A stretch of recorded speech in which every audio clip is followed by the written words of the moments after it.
Hey there, it's Rufus Elliott again. So I think this video is going to be a little multifaceted. So I think my videos are going to generally tend to be that way. So I wanted to talk more about acceptance, but in another way, and how as a group, which actually really shouldn't be lumped together anyway, LGBT and so on, and all the other letters, each group has their own individual struggle, and we really shouldn't be lumped together actually. But what I want to say is I'm gonna come out right now. So I live in New York, very close to Manhattan, and I am actually pro-life. And as a gay, gender non-conforming person, I am very well aware that I'm in the minority where I am. So being pro-life, I was recently rejected by a potential partner on that grounds.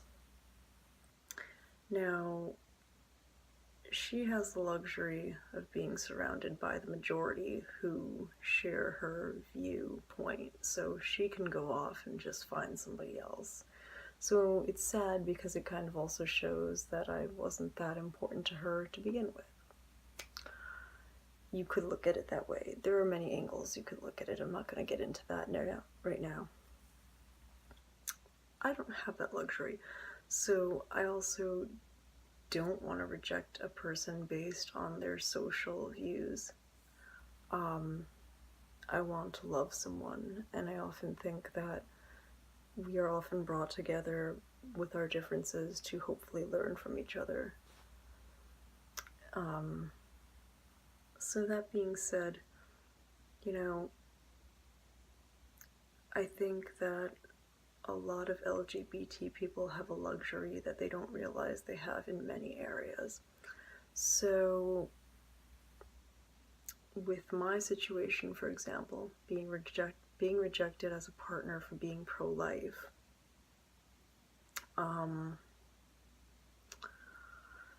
so in that situation, the thing is, we're all in the same boat.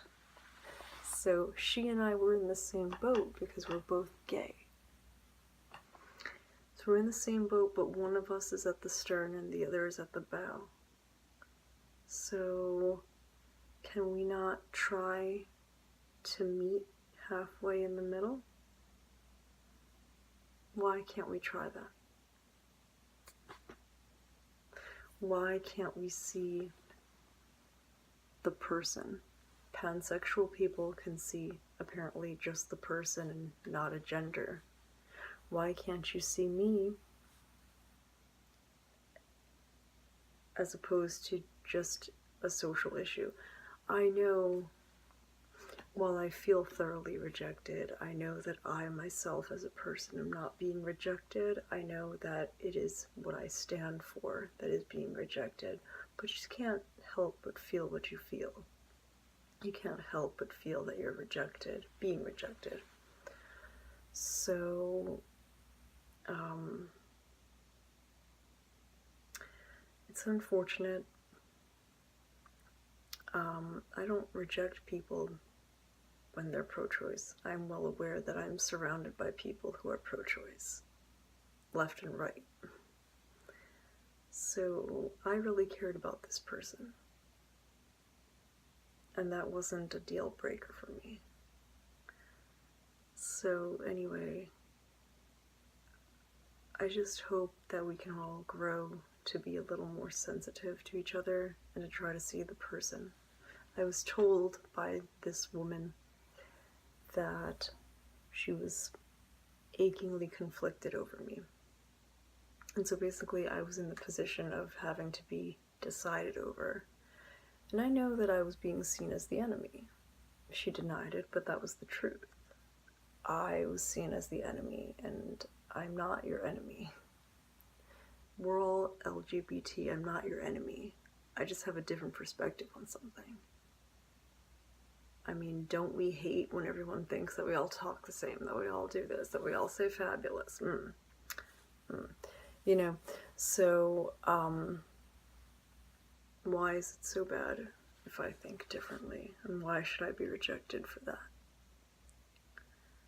So, basically, she put me in the position to be decided upon.